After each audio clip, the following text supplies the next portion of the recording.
দুষ্টু কোকিল ডাকে রে কুকু কুকু কুকু কুকু।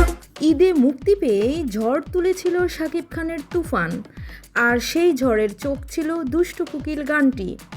2024 সালের ঈদ উল আজহায় মুক্তি পাওয়া সুপারস্টার শাকিব খান অভিনীত সিনেমা তুফান দর্শকদের হৃদয়ে জায়গা করে নিয়েছিল খুব অল্প সময়েই। ছবিটিতে শাকিবের বিপরীতে ছিলেন দুই বাংলার দুই নায়িকা, বাংলাদেশের মাসুমা রহমান নাবিলা ও ভারতের মিমি চক্রবর্তী। আর মিমির সঙ্গে শাকিবের পারফর্ম করা গান দুষ্টু কোকিল যেন আলাদা একটা সিনেমা। গত বছরের 26 জুন গানটি মুক্তি পায় দুটি ইউটিউব চ্যানেলে।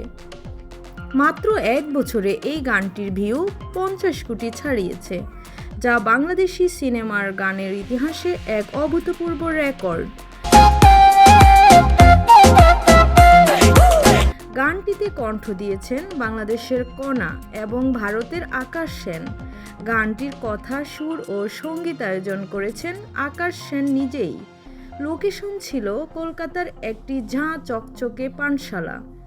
সেখানেই মিমির পারফরমেন্সে মুগ্ধ হয়ে যান সিনেমার নায়ক শাকিব।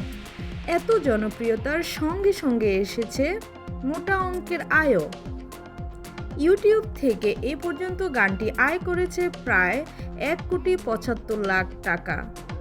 গড়ে ধরলে 50 কোটি ভিউ, প্রায় $150,000 বা 1,75,00,000 টাকা। এত অল্প সময়ে এত মানুষের ভালোবাসা পাওয়া এটা জীবনের অন্যতম বড় প্রাপ্তি। শুধু বাংলাদেশ নয়, ভারতের বিভিন্ন রাজ্য, এমনকি ব্যাংককের পার্টিতেও এই গান বাজছে। তুফান সিনেমায় শাকিব খানকে দেখা গেছে দ্বৈত চরিত্রে। আরও ছিলেন চঞ্চল চৌধুরী, ফজলুর রহমান বাবু, গাজী রাকায়েত, সালাউদ্দিন লাবলু প্রমুখ। পরিচালনায় ছিলেন হিট মেকার রায়হান রাফি। আপনারও কি দুষ্টু কোকিল গানটি পছন্দ? কমেন্টে জানিয়ে দিন। আর বাংলা সিনেমার সব চমকদার আপডেট পেতে সাবস্ক্রাইব করুন আমাদের চ্যানেলে।